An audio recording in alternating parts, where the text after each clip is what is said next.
I've worked at WA Freight Group for almost 2.5 years now. We'd come in the morning, be about 5 or 6 o'clock in the morning. We come in and go through the pre-start checklist for the forklifts. So first round we go to the tyres and check each tyre. Inspect the wheel nuts for looseness or any missing. Now we just start the forklift. If there's a fault with the forklift, we'll usually put a cross in the checklist, and then down in the comments section we'll just list what the fault is, and that'll get fixed as soon as possible. Now we check the general condition, and then the final thing to do before we shut it off is indicate whether it's operational or non-operational, and in this case it is. The ones we use in this depot are diesel operated. So firstly, the first lever we have here is for obviously lifting the forks upwards and down. The second lever, as you can see, this tilts it up as we pull it back, and that's the maximum it will go, and down as we push it forwards. And the third lever is to side shift, moves the whole tines either left or right. And the fourth lever we have on the end is to close our tines, and on the other side the simple gear lever up is to go forwards, in the middle is in neutral, and downwards is to reverse. So I want you to grab those 3 pallets, like the 2 small white ones and the black one directly behind it, load it onto that truck right there for us if you could, thanks. To get the forklift ticket before I came to this job, I went to an outside company and did a 2-day course. We have a written section and then an actual manual section where we go out onto the forklift and train up on the skills required to work at a place like this.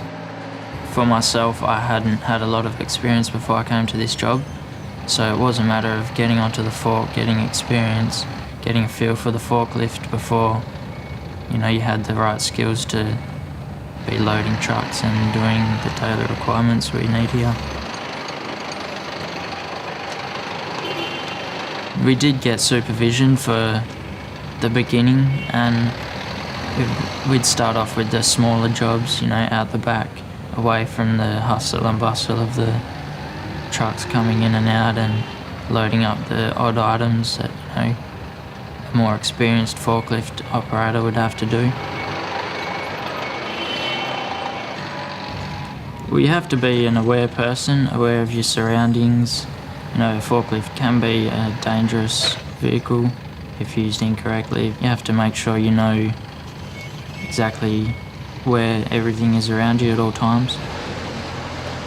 So a few of the things that we really need to watch out for is it's exactly the same but bigger. It's a lot higher, and when you raise it, you've got to be very careful. And most importantly, high voltage lines, power lines and so forth. Tines stick out a lot longer, they're a lot wider. The dangers of the rear end swing with your small forklift. We've got exactly the same thing here with the big one, obviously just on a bigger scale. And the controls are absolutely no different as far as the steering wheel goes. The 4 controls that are through here are exactly the same as you'll find on the smaller forklift.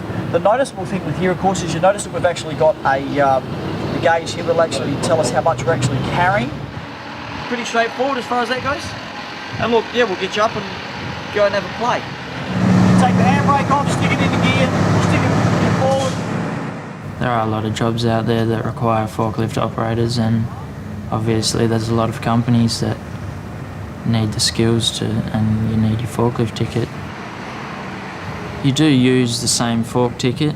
It's in the same sort of code that you can go up to the 16 tonne that we have here. Okay, park brakes off, hit the black button, shut it down, kick the oscillator switch off.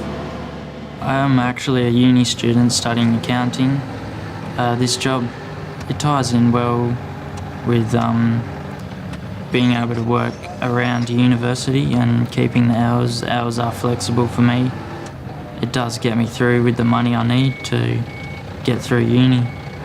Didn't think that much of it in the beginning before I got into it, but once I did, it is it's more fulfilling than I initially thought before I got into it, but now being in it, it's quite a good job to have been.